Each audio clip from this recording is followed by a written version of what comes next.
Les saludamos a todos otra vez en el nombre del Señor. Es un privilegio nuevo y una bendición nueva que el Señor nos ha dado. Este es el día que hizo el Señor. Nos gozaremos y nos alegraremos en Él. Vamos a la palabra del Señor, porque en esta mañana vamos a estar en el segundo capítulo del mensaje que comenzamos la semana pasada acerca del peligro del afán. Ese es el tema que comenzamos la semana pasada. Y hoy vamos a continuar con la segunda parte, pero hoy quiero utilizar como referencia el libro de Mateo. La semana pasada nos ubicamos en Lucas, pero hoy quiero que vayamos al libro de Mateo, capítulo 6.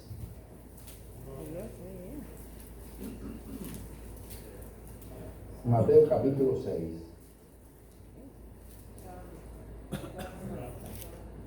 Alabado Jesús. Y alma te adora. Amén. Amén. Leo la gloria del Padre, del Hijo y del Espíritu Santo en el versículo 25. Amén. Por tanto os digo, no os afanéis por vuestra vida, qué habéis de comer o qué habéis de beber, ni por vuestro cuerpo, qué habéis de vestir. ¿No es la vida más que el alimento y el cuerpo más que el vestido? Mirad las aves del cielo, que no siembran, ni ciegan, ni recogen en graneros, y vuestro Padre Celestial las alimenta. ¿No valéis vosotros mucho más que ellas? ¿Y quién de vosotros podrá, por mucho que se afane, añadir a su estatura un codo? Lo vamos a dejar hasta ahí. Gracias te damos, Señor, por tu palabra. Y te pedimos que tú seas una vez más glorificado en este día. Que la gracia y el poder de tu Espíritu sean sobre mí. Y que esta congregación, al igual que los hermanos que a distancia pueden escuchar tus mensajes, sean edificados por la misma. Te lo pido en el nombre de Jesús. Amén y amén. Cante conmigo. A mí me gusta este corito que dice: en tus manos, Señor, pongo mi vida ahora. Pongo mi vida en esta hora, porque mi corazón anhela oír tu voz. En tus manos, Señor, pongo mi vida ahora. Pongo mi vida en esta hora, porque mi corazón anhela oír tu voz. Háblame ahora, Señor. Háblame ahora, Señor. Habla conmigo en esta hora, porque mi corazón anhela oír tu voz. Háblame ahora, Señor. Háblame ahora, Señor. Habla conmigo en esta hora, porque mi corazón anhela oír tu voz. Dígaselo otra vez al Señor. En tus manos, Señor, pongo mi vida ahora. Pongo mi vida en esta hora, porque mi corazón anhela oír tu voz. En tus manos, Señor, pongo mi vida ahora. Pongo mi vida en esta hora, porque mi corazón anhela oír tu voz. Háblame ahora, Señor. Háblame ahora, Señor. Habla conmigo en esta hora, porque mi corazón anhela oír tu voz. Háblame ahora, Señor. Háblame ahora, Señor. Habla conmigo en esta hora, porque mi corazón anhela oír tu voz. No hay voz más hermosa que la voz del Señor. Por lo tanto, cuando Él nos habla, tenemos que disponer nuestros corazones a escucharlo. Puede sentarse. Gloria a Dios. La semana pasada estuvimos hablando un poco acerca de este tema, el peligro del afán. Y hoy vamos a ir a la segunda parte, que la vamos a llamar la prohibición. ¿Por qué? Porque Dios prohíbe el afanarse. Nosotros todos los que estamos aquí y todos los seres humanos tenemos muchas cosas en la vida en qué ocuparnos. Pero Dios no quiere que esas ocupaciones nos lleven al nivel de caer en un afán, que muchas veces ese afán hasta nos corta la vida, nos troncha la paz, nos quita la felicidad. Porque ese afán muchas veces nos hace perder hasta la dependencia de Dios. Entonces, hermanos, si usted va al libro de Mateo, en el capítulo 6, en 3 ocasiones Jesús prohíbe el afán. Y cuando digo que lo prohíbe, es porque el verbo está claro. La Biblia lo dice claramente: no os afanéis. Agarremos esa palabra, no os afanéis. Los que hablan español, que todos aquí lo hablamos, sabemos que este verbo aparece en forma imperativa, lo que significa que es una orden. No es una recomendación. O sea, Jesús no dijo: yo le aconsejo, yo le recomiendo a ustedes que no se afanen. No. Él utilizó el término de esta forma: no os afanéis, una orden, una prohibición. Y luego Él explica de por qué no debemos de afanarnos. Y nos dice que no nos afanemos ni por lo que vamos a comer, ni por lo que vamos a vestir. Tampoco tenemos que afanarnos, ¿sabe por qué? Por el día de mañana. La gente vive hoy en día con una preocupación terrible por el día de mañana. Claro, tenemos que entender que los tiempos que nos ha tocado vivir a nosotros no son tiempos fáciles. Que cada día que pasa, como dije yo el domingo pasado, los años que hemos vivido últimamente han ido cambiando vertiginosamente a una serie de eventos en la vida que van cambiando día tras día, y que cada vez que usted se levanta por la mañana, si usted prende el televisor, ya que hay noticias de las 5 de la mañana, y tan pronto usted prende el televisor, el que se levanta temprano y ve las noticias, casi todos son noticias negativas. La mayoría de las noticias que se publican a nivel internacional son noticias negativas: muertes, anuncios de guerra, terremotos, como dijo ahorita Sara ahí, Haití volvió a temblar, sigue temblando todos los días, hermano, una cosa tremenda. Yo me comunico con nuestros pastores allá, y los otros días hablando con uno, y la tierra temblando. La situación del mundo ha cambiado para mal, pero todo esto debe de hacerle saber a los cristianos y a la iglesia que mientras más eventos de esta índole ocurran, más cerca estamos de nuestra reunión con el Señor. Porque son señales de las cuales Él habló, y que nos dijo: cuando vean estas cosas, sepan que vuestra redención está cerca.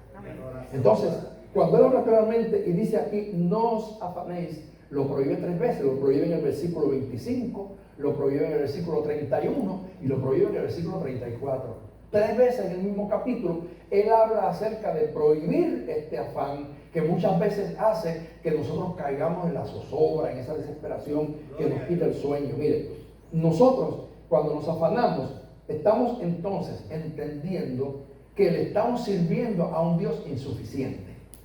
Fíjense bien, si yo me afano por algo que para mí supera mis expectativas, que posiblemente está fuera de mis posibilidades, Entonces eso me hace entender que mi convicción de que el Dios al que yo le sirvo no es lo suficiente capaz de ayudarme a salir a otro lado.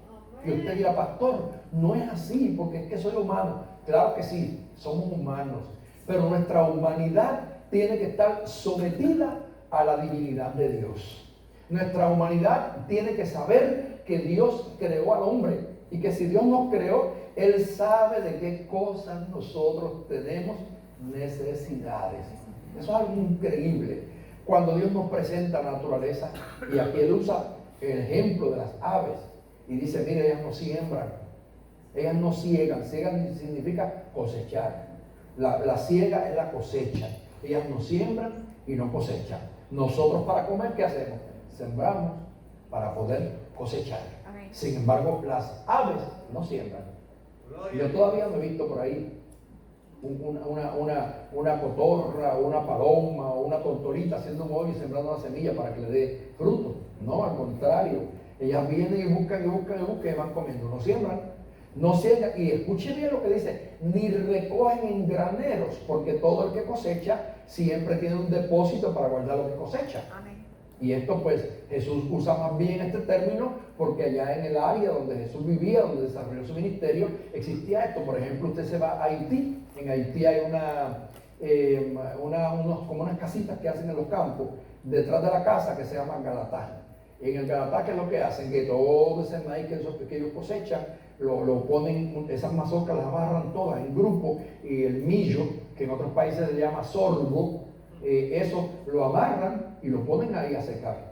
Y cuando usted a veces ve el tiempo de la necesidad donde no llueve, que esto yo aquí lo he relatado, en Haití hay un lugar que se llama Bonal, y Bonal queda en una parte desértica en el norte de Haití, que aquí muchos hermanos han tenido oportunidad de visitarla conmigo. ¿Y qué sucede? Que allí no llueve a menudo. A veces pasan 3 años y no cae una gota de agua. Y yo soy testigo de esto porque yo viví en Bonal. Y yo sé lo que es aquello. Y usted llega allí y lo que usted ve en el piso son cactus y cactus y cactus y cactus. Y a veces usted mira unas flores muy hermosas y cuando va a tocarlas, espinas es lo que hay. Porque en el desierto lo que crece son espinas. Y allí ellos están pendientes y en esos galatás, que yo le digo, ellos tienen la semilla toda lista, preparada, colgando, consumen la parte que pueden consumir, la otra van guardando. Y cuando cae un aguacero, una noche cae un aguacero, al otro día por la mañana, usted ve todos los hombres con un pedazo de madera que está bien afilado en la punta, ellos van en ese polvo haciendo un hoyo y tirando 3 granos. Y van cantando y van danzando, alabando a Dios por el aguacero que cayó en la noche. Fíjense el agradecimiento que tiene el pobre. Muchas veces los ricos creen que todo lo que tienen lo tienen porque se lo merecen o porque se lo ganaron. No saben ellos que todo lo que tú tienes, no tienes, ¿sabes por qué? Porque Dios se acordó de ti. Sí, porque en esta tierra hay mucha gente que no tiene nada y sin embargo lo poco que tienen dan gracias a Dios. Entonces usted ve ese montón de gente tempranito que van como danzando, ellos van danzando y van con ese pico, pum, pum, pum, y hacen así, y ahí le echan 3 granos, y dan 2 pasos y pum, pum, pum, y 3 granos más. Eso ya basta. Cayó un aguacero, eso es suficiente para que esos granitos revienten. Ahora, ¿saben qué hacen ellos? Que empiezan a orar y a pedirle al Señor que antes de 3 meses caiga el segundo aguacero. Y cuando cae el segundo aguacero, eso significa que ya la planta puede producir, y a los 3 meses usted los ve recogiendo su maíz y su millo y tienen bendición. Cuando yo he ido con misioneros a esos lugares en Haití, mucha gente de la que va conmigo me dice, ¿y cómo esta gente sobrevive? ¿Cómo viven ellos aquí? Yo no puedo explicarles, pero yo lo que tengo que decir es que hay un Dios en el cielo, que hay un Dios en el cielo, que Él se encarga de suplir para las tórtolas, que le da las palomas, que le da los conejos silvestres, cuánto más a los hombres que Él lo hizo para que le glorificaran, gloria a Dios, cuánto más a los hombres que Dios los hizo para que le sirvieran. Eso es así, hermano, tremendo. Dios tiene para todos los suyos lo necesario. Dios todos los días tiene bendición para nosotros. ¿Por qué entonces vivir afanados? A veces pensamos que hoy es el último día. ¿Por qué razón? Porque tenemos un compromiso que tal vez sobrepasa la expectativa, lo que poseemos, y decimos, ¿cómo lo voy a hacer? Como tú eres cristiano y como yo soy cristiano, Dios te dice, no te afanes. Deposita sobre mí tu carga y yo la llevaré por ti. Así que las aves no siembran, no cosechan, no recogen en graneros, y Jehová la sustenta. Y después dice, ustedes no valen más que ella. Claro, Cristo no murió por las palomas, Cristo no murió por las tortas, Cristo no murió por los conejos, Cristo murió por el hombre. Por lo tanto, el hombre tiene derecho a ser salvo. Y como el hombre, por el privilegio que Dios nos ha otorgado a la salvación a través de Jesucristo, somos más importantes que esos demás animales que Dios creó. Así que hay que tener paz. El Señor nos tiene que mostrar muchas veces, a través de pruebas y dificultades a las que somos sometidos, que Dios es suficiente para todo. Porque cuando Él prohíbe esto, nos está haciendo entender que tenemos que depender completamente de Él. Fíjese, es sabio considerar el costo antes de uno meter en la cabeza lo que va a hacer. ¿Sí o no? Pero ¿qué pasa? Que una vez que tú te metiste en un proyecto, tú tienes que aprender a depender de Dios. Porque hay proyectos en la vida, por ejemplo, el casarse es un proyecto. Porque cuando usted se va a casar, tiene que pensar que la vida va a cambiar. Por eso es que hoy en día que la gente no funciona en los matrimonios. Porque si tú te vas a casar, tienes que pensar que a partir de ahora, papi no va a pagar la luz, la pagas tú. Mami no va a pagar esto, lo pagas tú. Acuérdate que ahora tienes que tener una casa donde vivir. Que ahora tienes tú que tener comida para tus hijos cuando nacen. Que hay unos compromisos que antes no tenías. Ahora, ¿qué vas a hacer tú como cristiano? Buscar a Dios. Depender de Dios y acordarte de las palabras que dijo David: no he visto un justo desamparado, ni su simiente que mendigue pan. Porque Jehová el proveedor sabe que aunque los proyectos en la vida que tú emprendes muchas veces no son tal como cuando tú vas a construir un edificio, una casa, que primero mira cuánto presupuesto tiene, con qué cuentas para hacerlo. Pero hay proyectos en la vida en que te ves envuelto que lamentablemente son el día a día, un día tras el otro. Y cada día que tengo que hacer yo, glorificar a Dios. Glorificar a Dios. ¿Sabe qué? Cuando yo me enfermé, yo recuerdo que un médico me dijo a mí: mira, cuando tú te levantes por la mañana y veas que estás vivo, dale gracias a Dios por esa noche. Y cuando llegue la noche y vayas a dormir y todavía no te has muerto, dale gracias a Dios porque pasaste ese día. Y eso yo aprendí. Y lo primero que yo hago por la mañana cuando despierto: Señor, gracias, no estoy vivo. Porque me pude haber dormido durante el sueño. ¿Cuánta gente se ha puesto a dormir y amanece muerto? Y tú amaneciste vivo. Así. Así que Dios tiene control del más mínimo detalle de nuestra vida. Y Dios quiere, a través de la palabra, que tú reflexiones. Cuando venimos al templo, no venimos simplemente porque queremos escuchar un mensaje elocuente. Es que queremos que Dios nos cree a través del Espíritu Santo conciencia de cuál es el lugar que nosotros ocupamos como hombres y como mujeres de Dios. Y que muchas veces estamos mal, desesperados, con una serie de problemas porque el afán nos está matando. El afán está acabando con nuestro tiempo. Nosotros sabemos que Dios hizo un día de 24 horas y que nosotros tenemos que saber cómo utilizarla. Fíjense, hermano, no podemos vivir con ansiedad.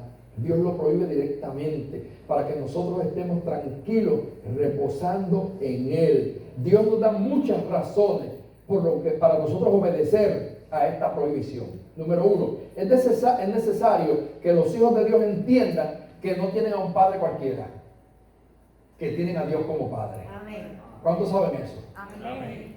Porque fíjense bien, todos nosotros venimos de un padre, pero ese padre es humano como nosotros, y muchos no han tenido la dicha de tener a su padre hasta que son adultos.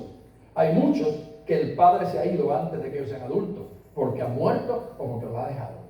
Sin embargo, esa persona sigue comiendo, sigue viviendo, sigue vistiendo, tal vez con limitaciones, pero ¿sabe qué pasa? Que tenemos un Padre en el cielo que es responsable de nosotros. Y nosotros tenemos que entender eso, que nunca se nos olvide, que nosotros desde el versículo 25 al 30, la Biblia nos explica claramente que Dios es un Padre responsable. Dios se responsabiliza de ti. Dios se responsabiliza hasta de tu ropa. Mira la comparación que él hace. Mira los lirios del campo que no hilan. Y dice, y ninguno, o sea, y ni aun Salomón se vistió con la gloria que se viste los lirios. Usted se pone a contemplar esas flores hermosas que hay, esas flores tan lindas que aparecen en la naturaleza. Ellas no sembraron, allá las sembraron. no hilan, no trabajan. Y sin embargo, de momento aparece una flor hermosa que tiene perfume. Oiga, y la Biblia es clara y dice: Salomón, que era un rey tan poderoso, no pudo vestirse con la belleza que se viste un lirio. Cuanto más tú y yo, que somos hijos de Dios. Tenemos que saber que Dios nos embellece. Usted no se da cuenta cómo el evangelio cambia a la gente. Porque hay gente que era fea, que eran feas. Y cuando vienen a Cristo, usted dice: adiós, qué bonito se puso fulano, qué bonita se puso fulana. Cambió. Es que la presencia de Dios embellece al ser humano. Embellece al ser humano. Aquí nosotros vivimos una experiencia que yo la he contado en otros países y siempre la cuento. Y los hermanos se acuerdan de Matilde, ¿verdad? Yo hablo mucho de Matilde porque Matilde para mí fue una inspiración. Matilde en este barrio fue una anciana, y hermano nuevo que no sabe la historia de Matilde. Era una persona de este barrio que mucha gente no la consideraba, que mucha gente la despreciaba. Que es cierto lo que voy a decir, y si hay católicos que me ven, disculpe. Pero Matilde iba al Buen Pastor y la sacaban a la iglesia del Buen Pastor católica. Y los mismos hijos me decían que ella llegó ahí muchas veces al Buen Pastor, y cuando llegaba, como no estaba muy bien vestida, la sacaban y no la recibían. Porque Matilde no era una persona educada, ella no había estudiado. ¿Y qué pasa? A veces Matilde se levantaba, se ponía un traje, y con ese mismo traje se iba a atender los puercos que tenía, y con ese mismo traje se iba para el pueblo. Así era. Y los hermanos que están aquí en la iglesia saben cómo Dios salvó a Matilde. Yo fui a predicar un día donde la hermana Gloria vivía, aquí en Lomas del Sol. Y cuando yo voy a predicar, yo termino de predicar el mensaje, yo veo a esa señora que baja del monte. Ella acostumbraba a la mayor parte del tiempo a andar con un machete, porque ella era brava. Y cuando fueron a hacer aquí la organización Lomas del Sol, los que son del barrio conocen la historia, me contaron a mí cómo ella bajó a los maquinistas de las máquinas con el machete, porque querían quitarle el lugar donde ella tenía su casita. Y ella los bajó a los maquinistas con el machete en la mano. Así que ya usted sabe qué tipo de persona era. Matilde estaba así, con el pelo así, siempre sin peinar, mal vestida. Y yo recuerdo que yo vi ese culto de casa hermana Gloria, y cuando se acaba el culto, yo veo a esa señora que sale así del monte, porque aquí más arribita, sale del monte, y llegó, y cuando yo la vi, yo recuerdo que le pregunté a hermano Rafa, le dije: hermano Rafa, ¿quién es esa señora? Hermano Rafa me dijo: esa señora se llama Matilde, y me explicó quién era Matilde. Y cuando yo veo a Matilde, el Señor me habló a mí, hermano, porque Dios habla. Y el Señor me habló a mí, y el Señor me dijo: ve y abrázala. ¡Aleluya! Y yo llegué donde Matilde, que estaba toda sin peinar, que estaba mal vestida, que no olía bien. Y yo fui y obedecí al Señor. Y yo fui y le di un abrazo bien grande a Matilde, y apreté a Matilde así contra mi pecho. Y cuando yo apreté a Matilde, le dije: Matilde, Jesucristo la ama. Él quiere salvarla. ¿Usted quiere convertirse al Señor? Y como hablaba yo, me dijo: sí, yo quiero. Allí mismo en el monte, detrás de la casa de Villa Gloria, Matilde se arrodilló, y allí yo oré por ella, y Matilde aceptó a Jesús. Cuando Matilde aceptó a Jesús, los hermanos que conocen esta historia saben que no fue fácil. Candy y la hermana Carmín iban a la casa, porque Matilde montaba la vianda en la sala y allí dejaba las cáscaras en el piso. O sea, ya usted sabe, una persona que vivía así, un estado prácticamente semisalvaje. ¿Y qué pasa? Matilde venía a la iglesia al principio con los zapatos al revés. Sí. Y nosotros fuimos educándola. El evangelio fue cambiándola. Ella no sabía leer ni escribir, pero yo le di las clases de bautismo.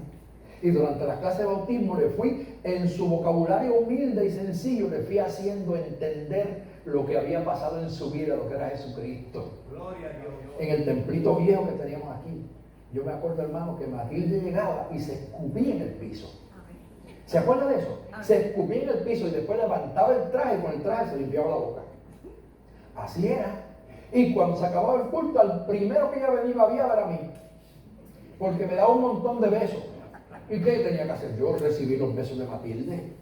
Claro que sí. Es que, hermano, el evangelio es tan hermoso.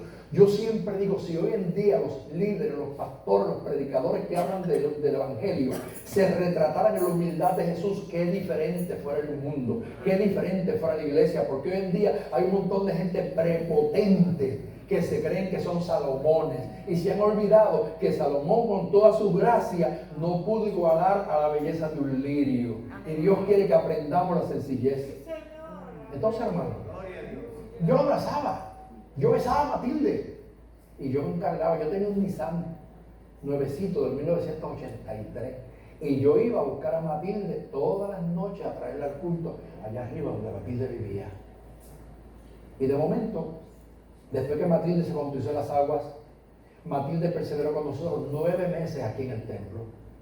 Toda la iglesia la recibió porque en aquel tiempo los hermanos que quedan saben que yo le dije a la gente: aquí nadie maltrate ni la mire con prejuicio. Vamos a amar a Matilde como lo que es un alma que necesita a Jesús. Y doy gloria a Dios por esta congregación, por los que estaban, que ya no están en el tiempo, que todo el mundo la trató con respeto, con cariño. Mira, hermanos, pasados algunos meses, Matilde venía a la iglesia bien perfumada, bien olorosa, bien vestidita, bien peinadita. Su imagen fue cambiando. Ya los zapatos no estaban al revés, ahora estaban al derecho. Ya no se escupía en el piso. La cosa fue cambiando porque el evangelio educa. El evangelio forma, el evangelio cambia a la gente. Sí, hermano, el que no cambia es porque no quiere, porque el evangelio cambia. Cambia y cambia de forma positiva. Y mire lo que pasó. Que nosotros en ese tiempo, yo proclamé un ayuno por 7 días aquí en la iglesia. Toda la iglesia estábamos 7 días ayunando. Y el 5.º día, a las 5 de la mañana, yo tuve una revelación. Y en esa revelación, yo vi un jardín bien hermoso. Y ese jardín me pertenecía a mí. Pero de momento, yo vi en ese jardín una flor que se distinguía de todas las demás flores. Esa flor sobresalía y era bien hermosa, era como azul. ¿Y qué pasa? Yo vi otro jardín al lado del mío, que no era el mío. Y habían flores allá que yo quería verlas acá. Y oí una voz que me dijo: si quieres ver aquellas flores aquí, tendrás que entregarme la flor más linda que existe en tu jardín. Yo no entendí nada, pero esa fue mi revelación.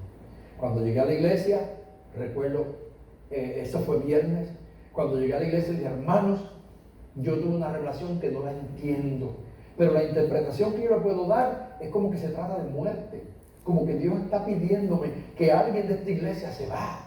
Será un niño, será un joven, decía yo, será alguien de la iglesia importante. Y ese domingo yo fui a buscar a Matilde y la traje al templo. Y cuando yo traje a Matilde, ella llegó y me dijo: pastor, déjenme aquí a la orilla de la puerta porque yo me siento con mucho calor. No tenemos aire acondicionado, no era un templo como este. Ella siempre se sentaba por aquí más o menos a este nivel. Pues ella me dijo: yo me quiero sentar a la orilla de la puerta. Y yo la dejé y se sentara a la orilla de la puerta. Todavía no había empezado a predicar. Cuando de momento yo miro para allá y veo a Matilde buscando aire. Y yo rapidito me bajé del altar y fui donde Matilde. Dije: Matilde, ¿qué le pasa? Y me dijo: no puedo respirar. Y yo voy a orar por Matilde. Y hermano, vamos a estar de pie y vamos a orar por Matilde. La sorpresa más grande que yo me llevé es que la Biblia dice que oramos como debemos, no sabemos, pero el Espíritu gime por nosotros. Y cuando yo voy a orar por Matilde, yo voy a orar por sanidad. Yo voy a orar para que el Señor la sane. Pero cuando yo voy a orar, mi lengua cambia y yo no oro por sanidad. Yo me oigo a mí mismo cuando digo: Señor, en tus manos entrego el alma de Matilde. Y yo mismo dije: ¿pero qué yo hago? Pues si yo voy a orar por sanidad y yo estoy entregando el alma de Matilde. Hermanos, qué glorioso fue aquello. Mandamos a buscar a los hijos. Y cuando sacamos a Matilde de allí, que le íbamos subiendo por la cuestita, Matilde voló al cielo. Se nos fue con el Señor aquí saliendo del templo. Yo terminé el culto y llegué al hospital de Guaynabo donde la habían llevado. Para mi sorpresa, cuando yo llegué allí al hospital, Matilde no era una persona bonita físicamente. Pero cuando llegué al hospital de Guaynabo, yo dije: mire, yo soy pastor y aquí trajeron una hermana que se llama Matilde y yo quiero saber qué pasó con ella, ¿dónde está? Me dijeron: allí está. Cuando yo voy a aquella camilla, la tenían cubierta con una colcha roja, algo así. Y cuando yo levanté la sábana aquella, el rostro de Matilde se había transformado. Matilde estaba hermosa, se veía joven, se veía como resplandeciente. Todo aquel aspecto que ella había tenido por vida había desaparecido. Matilde era otra.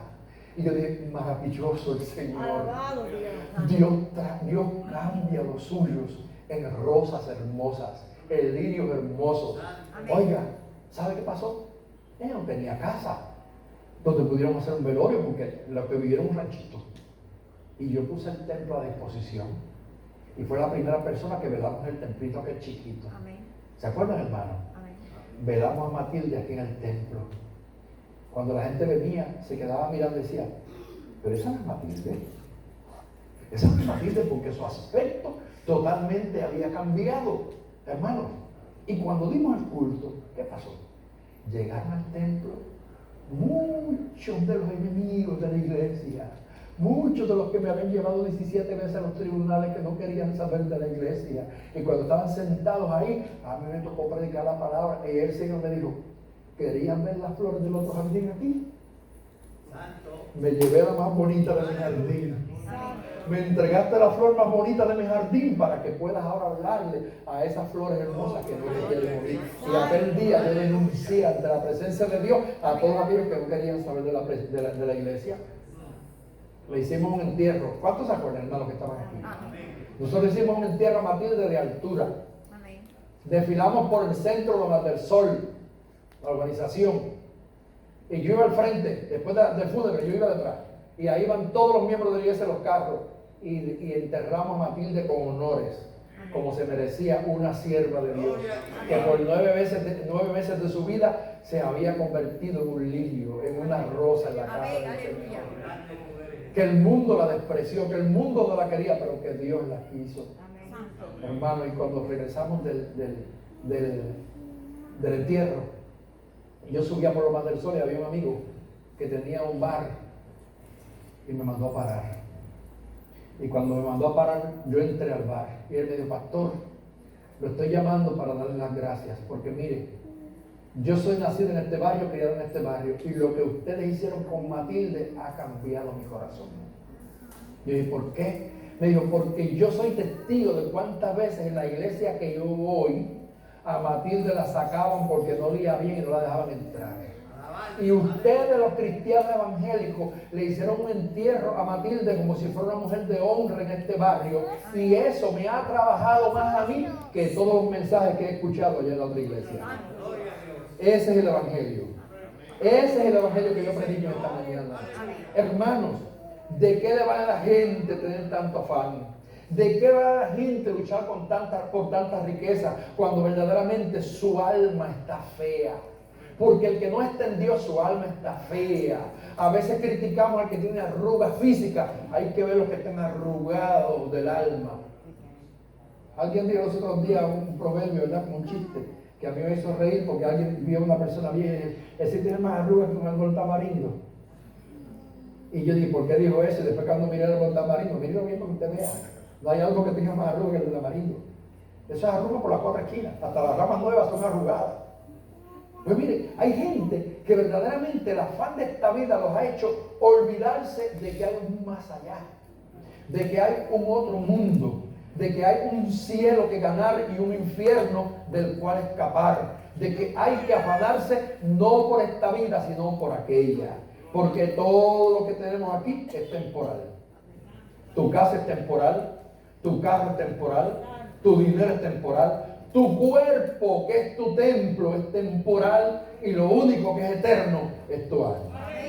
Por lo tanto, hay que preocuparse y afanarse por lo espiritual, darle importancia a aquellas cosas que verdaderamente necesitan que nosotros las atendamos. Así que, mis queridos hermanos, Dios nos ha dado la vida y nos ha dado un cuerpo, también nos dará el resto. Dios cuida a las criaturas del mundo, también cuidará de nosotros. ¿Por qué entonces tenemos que empeñarnos tanto en las cosas inútiles y pasajeras? Hay que preocuparse más por aquellas cosas que son de arriba. Dios se ocupa de todo lo temporal. ¿Cuánto más no se va a ocupar, mi querido hermano, de las cosas primordiales para nuestra vida? Así que no se afane, porque nosotros somos hijos de un rey.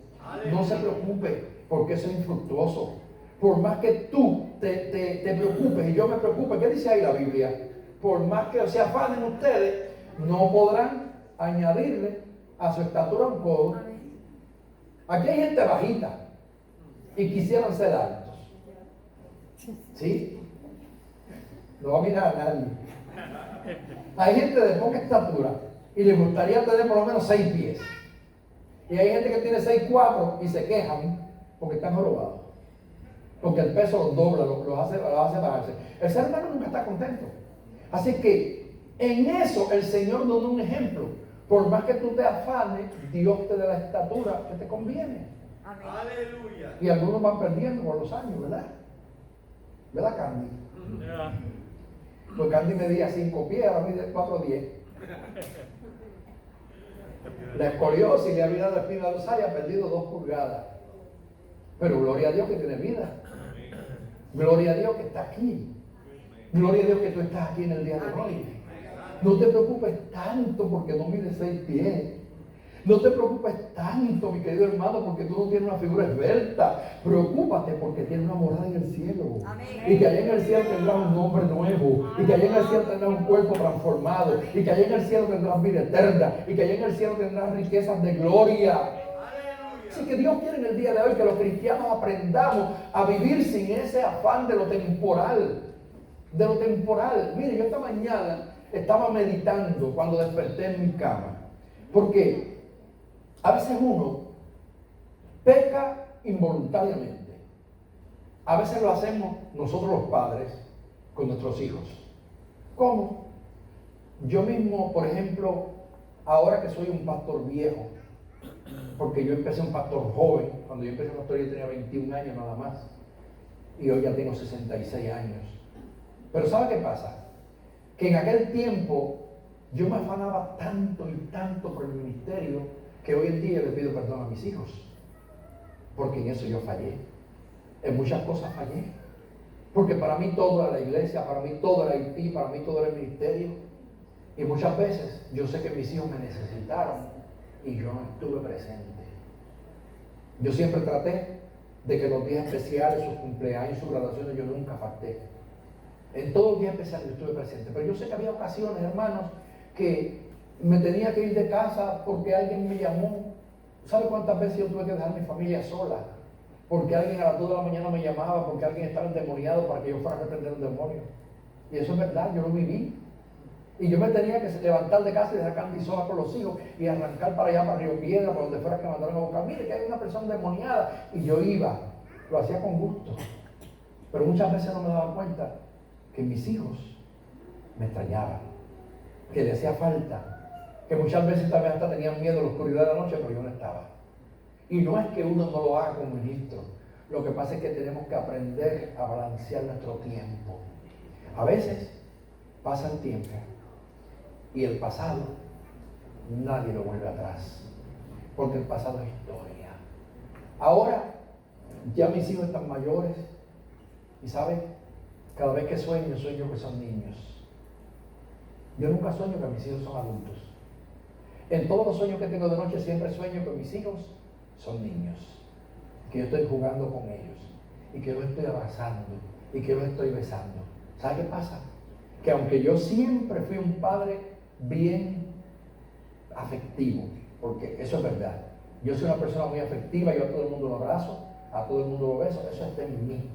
Y yo siempre con mis hijos, siempre los abrazaba, los besaba todo el tiempo, pero parece que no fue suficiente. Hoy en día cuando pienso, digo, yo quisiera volver a ver a Keslin, una nena, a Yari, una niña, a Bebé, un bebé, pero el tiempo pasó.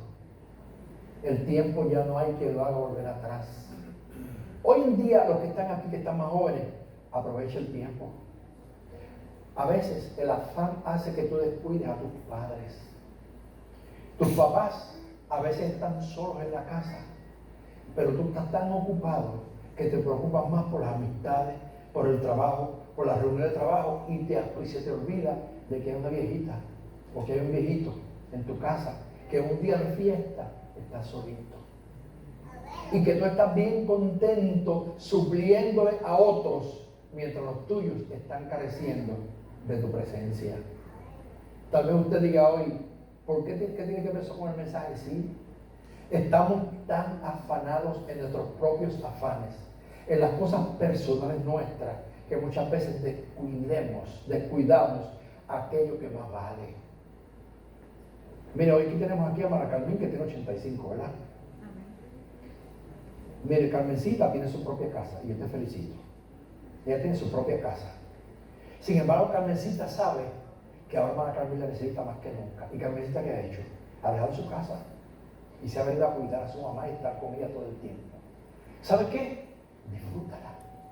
Deleítate en eso.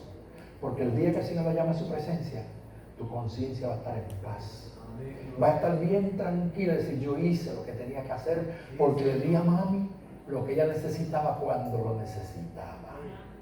¿De qué nos vale a nosotros hoy en día estar todo el tiempo afanados? Trabaja y trabaja y trabaja y acumula y acumula, y a ese ser humano que te dio la vida, a esa madre, a ese padre, aún a ese hermano, lo tenemos abandonado, descuidado por el afán nuestro. Y cuando llega la hora de que ya no están, entonces nos volvemos locos en la tumba llorando. Entonces queremos dar el tiempo para atrás. Mire, hoy en día yo me pongo a mirar unos cánticos que la gente pone por ahí cada vez que se muere alguien. Mamita de mi alma, que sé yo qué. Yo no quiero oír esos cánticos. Porque es que esos cánticos muchas veces lo que están revelando es la conciencia de alguien que no fue buen hijo. Y que ahora cuando ella no está, porque escuche bien, lo triste del caso es que el cántico se lo dedican a la muerta, pero la muerta ya no lo oye. La muerta ya no lo oye, lo oyen los vivos. ¿Por qué no se lo cantaste cuando estaba viva? ¿Por qué no le diste los besos y los abrazos que ahora dices que quisieras darle cuando estaba viva? ¿Por qué ese viejo, mi querido viejo, ahora ya camina lento? Cuando llega el Día de los Padres, todo el mundo con viejo, mi querido viejo, pero todavía lo tienen y ni lo visitan. O lo han metido en un hogar envejeciente y se olvidan de que está allí. Alabado. Es increíble. Hay silencio. Sí, hay silencio en la casa de Dios. Y yo me alegro. ¿Sabe por qué me alegro? Porque yo quiero que el mensaje de hoy cale en mi conciencia. Cale en la conciencia de cada cual. Porque hoy en día mi mamá ya no está. Mi mamá se me fue hace más de 30 años. Y yo recuerdo cuánto lloró mi mamá cuando yo me fui para la República de Haití como misionero. Ella cayó hasta en un hospital de sufrimiento porque yo me fui para Haití. Y después cuando vine aquí a pastorear, yo me dediqué a la iglesia todo el tiempo. Y hoy en día lamento que a veces pasaban 3 semanas y yo no iba a Humacao a ver a mi mamá. Porque estaba ocupado por la iglesia, porque estaba guiando la guagua, porque teníamos cultos todo el tiempo, porque tenía esto y lo otro. Hasta que yo lo conté a ustedes, yo un día llegué a casa y ella me dio un palo. Con el palo de la escoba, se paró en la puerta y me dijo, te estoy esperando para rajarte la cabeza. Y yo dije, pero ¿y por qué? Porque hoy se cumplen 3 meses que tú no vienes aquí. Hoy yo lo lamento, ¿sabes? Y lo digo como testimonio, para que nadie cometa el error mío. Si tienes a mami viva, visítala aunque sea semanal. Si tienes a papi vivo, visítala aunque sea semanal. Sí, hermano, para que mañana no lo lamente. Porque después te va a hacer falta. Y fíjese, yo estaba afanado. ¿En qué estaba afanado? En cosas materiales. No estaba haciendo dinero, no estaba enriqueciendo, pero aún estaba afanado en cosas de Dios, como la iglesia, atendiendo la iglesia, pero no tenía la capacidad para yo establecer un balance de meterme a lo que dice Eclesiastés, de que todo tiene su tiempo. Porque todo tiene su tiempo debajo del sol. Y ahí es que fallamos, que invertimos mal el tiempo. Dios te hizo a ti administrador de tu tiempo y tienes que saber cómo utilizarlo. Amén. Y así fue.